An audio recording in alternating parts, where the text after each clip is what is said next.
Présidente. Oui, ce dossier sur les solutions visant à aider les travailleurs à retrouver un travail de qualité après une blessure ou une maladie, pour ceux qui connaissent le domaine, tombe sous le sens. Et en ce sens, la rapporteure a non seulement donné des axes de travail, mais des propositions dans ces axes de travail tout à fait recevables, à quelques exceptions près, à nos yeux. Avec cette remarque absolument fondamentale, c'est que cela ne regarde absolument pas l'Europe. Cela est de l'ordre et uniquement de l'ordre des États. Vous invoquez dans un des points le cadre stratégique de l'Union européenne en matière de santé et de sécurité au travail pour la période 2020.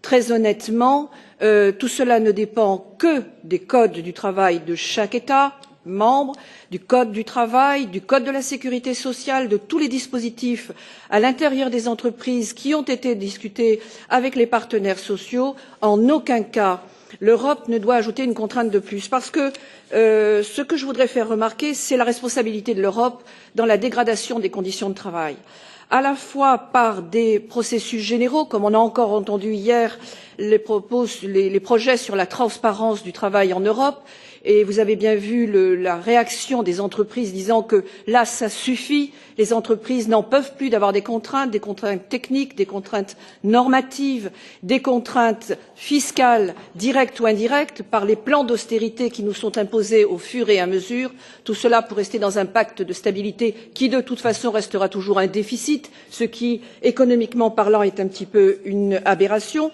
et puis des critères qui portent sur les employés. On a dit hier qu'il fallait que les femmes puissent travailler si elles le veulent, mais il faudrait aussi qu'elles ne travaillent pas si elles ne le veulent pas. Or, en l'occurrence, je vais me répéter pour la troisième fois en 2 jours, les salaires médians et les salaires minimums convergeant vers le seuil de pauvreté, bien des personnes, hommes ou femmes d'ailleurs, sont obligées de travailler, créant des conditions familiales tout à fait problématiques pour pouvoir rester dans un système où le pouvoir d'achat soit encore convenable. Au-delà de ça, pèse, à cause de pas mal de dispositions de l'Europe, peut-être pas que, mais en grande partie vu de notre côté, le problème du chômage. Le chômage sur le mari ou la femme, l'un des deux étant obligé de travailler. Je rappelle quand même que la zone euro ne se remet pas. Je propose à tout le monde d'aller voir le tableau social qui a été édité en 2017. Les inégalités se creusent, à la fois dans les couples, dans les branches, mais aussi entre les pays, ce qui pose un problème tout à fait important si l'on veut arriver en plus à mettre en place des dispositifs comme celui que vous proposez. Et puis le problème des seniors. Les seniors, il y a 2 aspects. Il y a l'aspect du chômage qui pèse sur leur tête, puisque la rentabilité veut aussi qu'on se prive de personnes qui ont de l'expérience mais qui coûtent un petit peu cher.